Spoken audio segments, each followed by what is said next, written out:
Hi guys, welcome back to another lesson of blues rock and boogie woogie piano with me, Will Blake. Today we're going to be looking at some introductions and some endings, because this is how we really put more finesse on our style of playing, and this is what people remember. They always remember the way that you start a piece and the way that you finish a piece, so it's really important that we get these down. Okay, so I'm not going to ramble on, we're going to get straight into it. Here is the first introduction riff. So with our boogie woogie pieces, when they're faster, they often start with this one.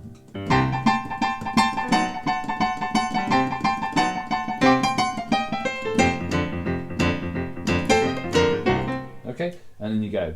So it's quite straightforward. It looks harder than it is. The most important bit is this first bit. You've got G, A, and C, which you would start with. You go,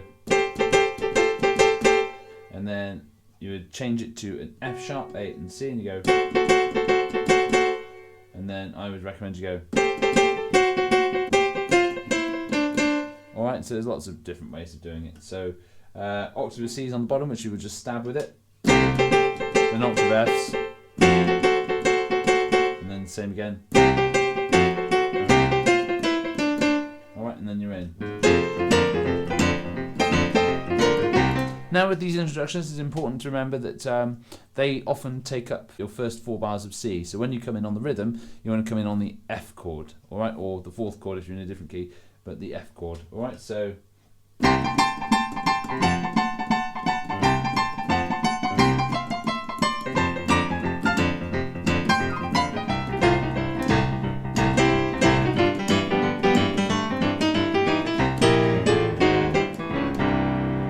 now, that was an ending that we're going to look at, but before we get to that, we're going to look at some other introductions to some different styles. So for instance, slow blues, we looked at in the last lesson. Slow blues, you might want to start like this.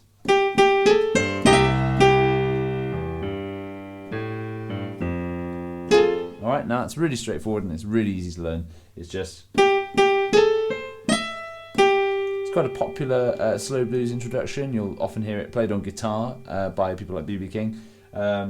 But again, one of the most simple ways to open a slow blues number. So you got G, G, A, slide off the A flat when you go to the A, and then press the C, and then slide from E flat to E with your little finger, and then back to G.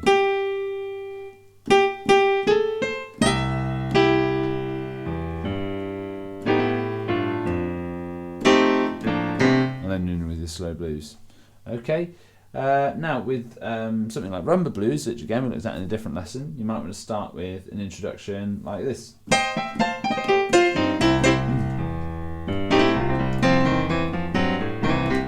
Alright, now it's actually the same riff as we learnt, except you start it without the right hand and you just come in on.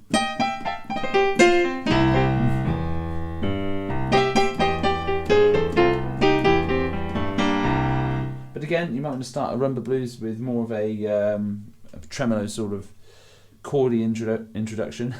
Technical terminology here, guys, goes like this. And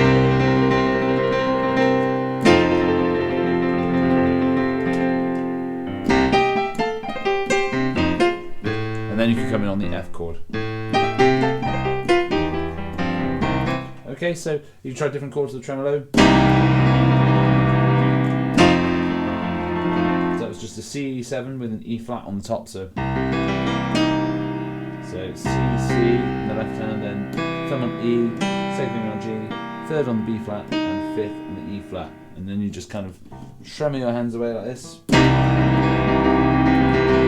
then you're going to go up to an F7 chord,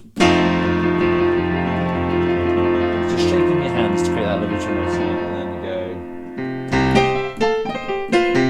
and then straight into the F chord.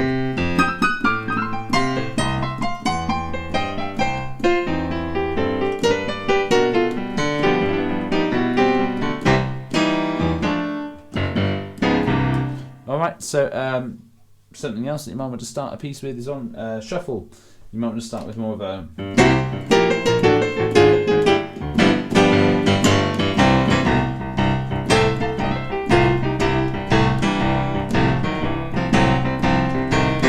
So, and this one's a bit tricky because you're going to be using fingers 2 and 4 and going down chromatically in the middle on your right hand. So C chord and then stretching up to the octave on the second one, and you go. So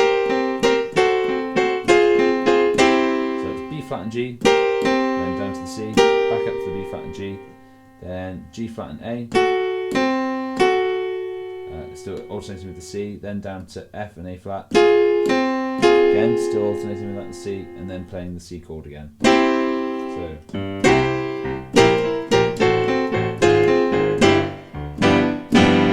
Playing that forever, big G7 chord, which I seem to use all the time, I've noticed through doing this course with you guys. But